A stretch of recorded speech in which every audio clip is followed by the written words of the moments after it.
Živjo, jaz sem Liza Marina in vas lepo pozdravljam v svoji družbi.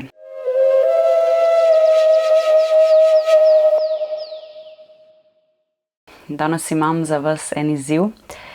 Kaj če bi naslednjič, ko vas prime, da bi šli scrollat ali pa jest, pa niste lačni v shopping, ko nič ne rabite, ko bi skočili nekomu v besedo, karkoli že je, vaš način pobega. Kaj če bi se v tistem trenutku ustavili in samo poskusili čutiti to, kar čutite?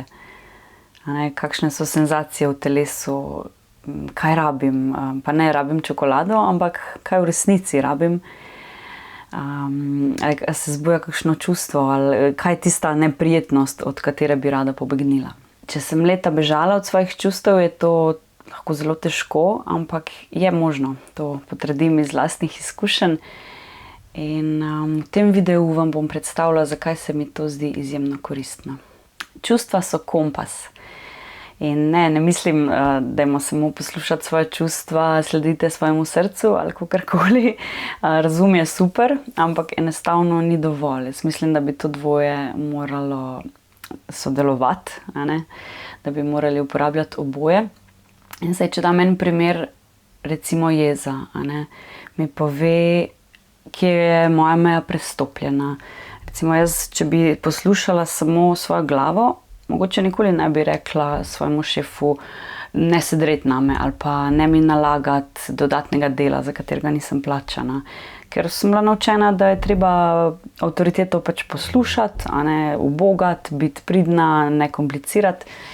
Ampak jeza mi govori, da meni to ni okej, In zdaj, če bi poslušala samo čustva, bi se mogoče začela dreti nazaj ali bi nekako impulzivno reagirala. Če pa uporabim oboje, in čustvo kot kompas in razum, in povem na nek zrel, miren način.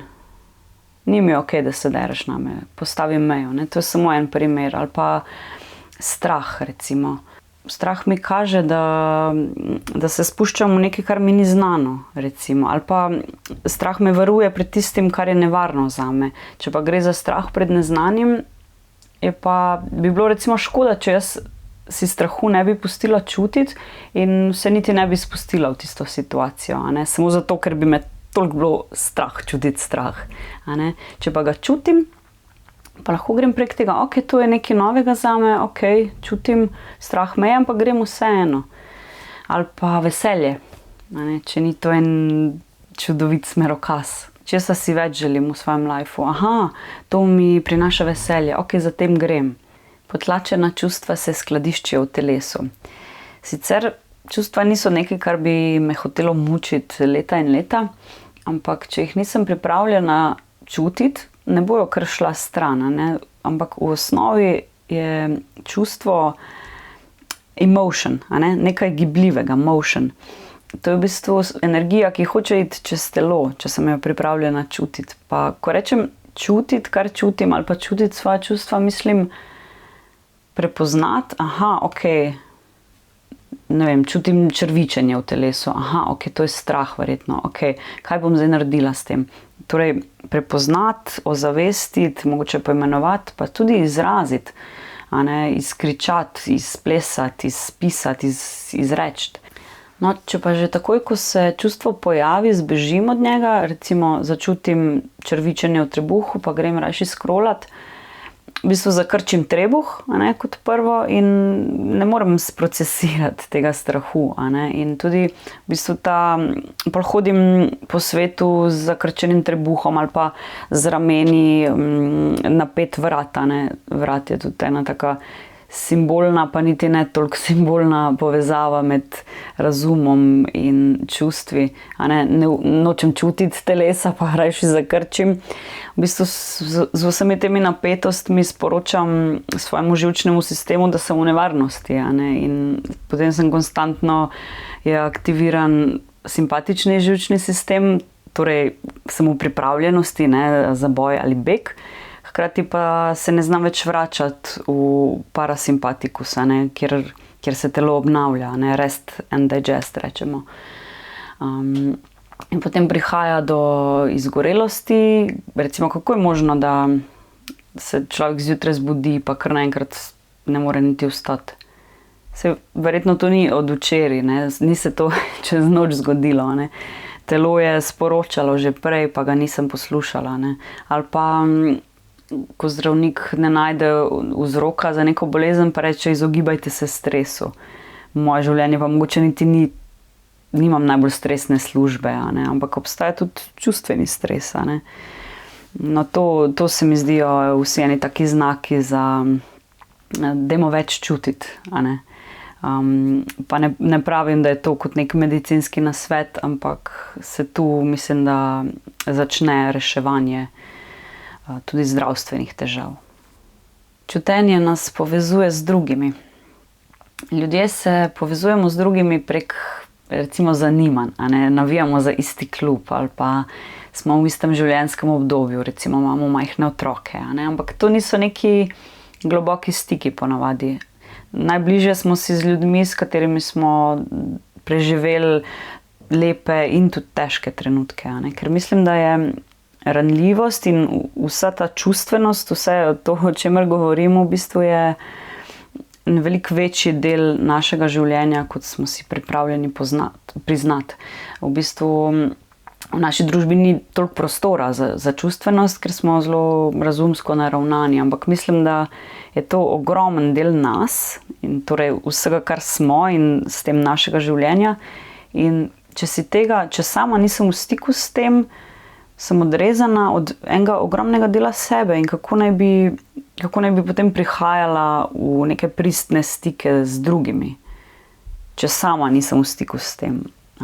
Če se en konkreten primer, kako se lahko prek čutenja povežem, jaz sem opazila, da če pred ljudmi povem, kje sem ranljiva, pa ne, da bi zdaj oversharala neke tračarske podatke ali neke konkretnosti iz svojega življenja, ampak pokazala del svoje ranljivosti, vidim, da se ljudje odprejo ponavadi na drugi strani, povejo kaj svojega, pa ne nujno, ali pa samo nekako v energiji čutim, da mi ljudje prek tega začnejo zaupati. Aha, tudi ona čuti, ne, tudi ona ima te strahove. Aha, ne, prek tega se ljudje povežemo, ker če se pa vsi delamo močne, ne, pa ostajamo vsak na svojem bregu. Tudi pri tistih, ki še niso pripravljeni čutiti svoje ranljivosti, pa se skrivajo, ne, recimo za napadalnostjo ali pa za neko masko moči. Tudi pri takih v bistvu ne da se ravno povežem z njimi, ampak ne zgubljam energije. Recimo vidim nekoga, ki me konstantno napada in se ne zgubljam energije s tem, da bi, ne vem, se spuščala nazaj v boj. Vidim enega otroka, ki cepeta, vidim ranjenega otroka v njem. In ne zgubljam energije s tem, da bi hotela te osebi ne vem kaj dopovedati, pa upala, da bo enkrat razumela, ali pa ne vem, kaka budala, kaj mi dela, ampak vidim, tale še pač ni pripravljen čutiti svoje ranljivosti, ni v stiku s tem, grem naprej.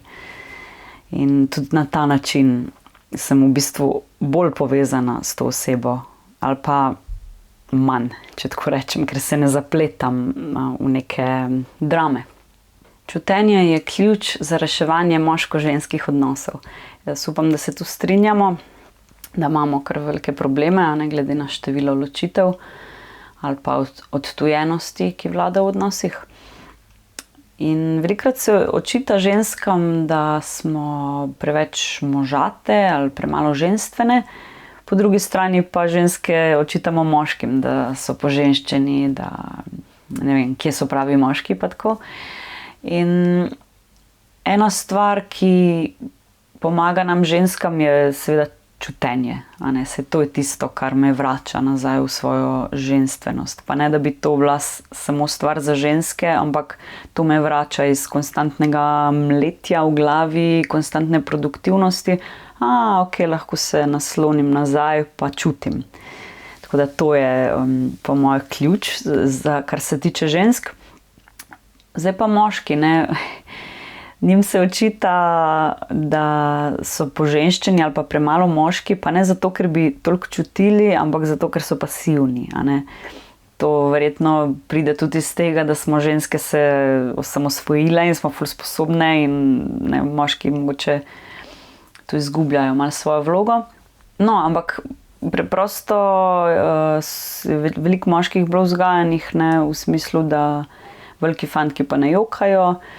Hočem reči, da je pri moških še manj prostora za čustvenost, a ne, še manj je to, ko bi rekla, je v sami vzgoji je še manj prostora dano za čutenje, a ne, tako da mislim, da je to še toliko bolj pomembno, ker preprosto čustva, to ni vezano na spol, a ne, ne vem, kdo si je to zmislil, a ne, da zdaj moški ne jočejo, ženske pa, ne vem, nismo jezne.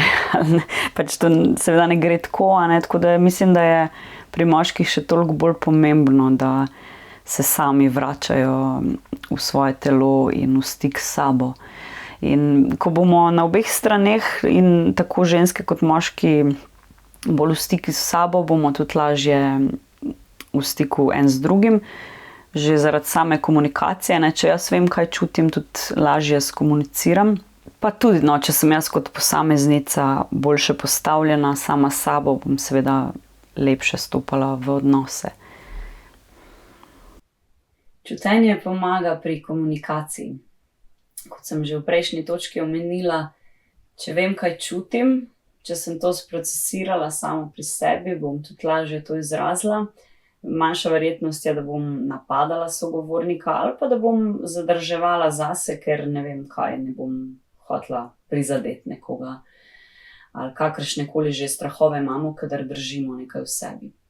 No, druga stvar pa je, kadar nastopamo, pa naj bo to javno ali pa poljavno, recimo, ali pa v zasebnih odnosih, ko nam gre kaj težko z jezika. Mislim, da se spet začne pri čutenju. A ne, velikokrat rečemo, ja, kako premagati tremo?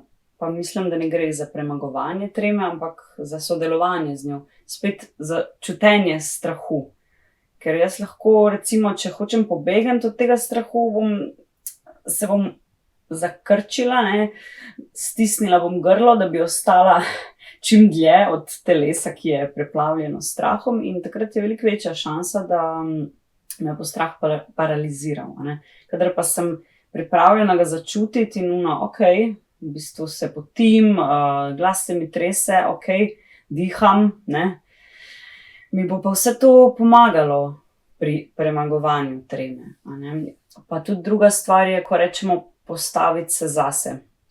Spet gre za neko telesnost, ne. Jaz se postavim in izgovorim, recimo, neko mejo, a ne. In tretja stvar je pa tudi, zakaj mi gre nekaj tako težko z jezika? Zakaj se tako bojim govoriti pred kamero ali pa na sestanku v službi povedati svoje mnenje? Zakaj ostajam tiho? Ali pa zakaj pred eno samo osebo, recimo, tako težko postavim mejo? Tako da mislim, da je na to treba celostno pogledati iz različnih kotov.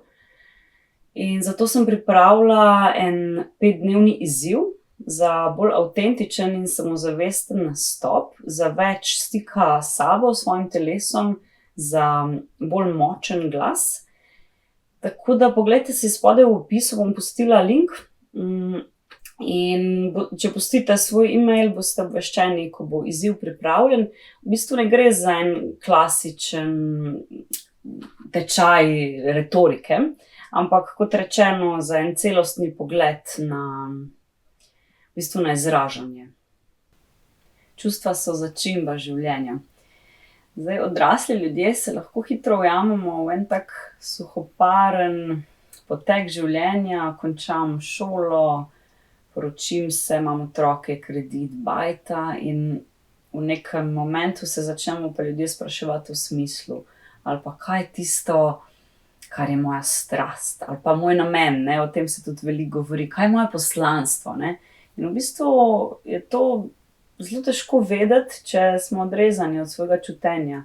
Če smo večino življenja sledili razumu in temu, kaj so drugi rekli, da bi bilo treba, čustva smo dali na stran, potem je težko vedeti, ne, kaj je zdaj res moja pot in v katero smer naj grem, ne. Pa zdaj smo spet v bistvu na začetku, da so čustva kompas. Tako da mislim, da lahko končam za danes. Na začetku sem predlagala, da se odpoveste tistim svojim odvisnostim, ki služijo kot pobeg od čutenja, in ni mišljeno, da bi zdaj vse to dali na stran in sem začela ful čutiti. Jaz mislim, da gre veliko lažje v obratni smeri, da najprej začnem čutiti in potem začnejo odvisnosti v bistvu same odpadati, ker ni več potrebe po njih. Tako da čutite svoja čustva in ostanite v svoji družbi.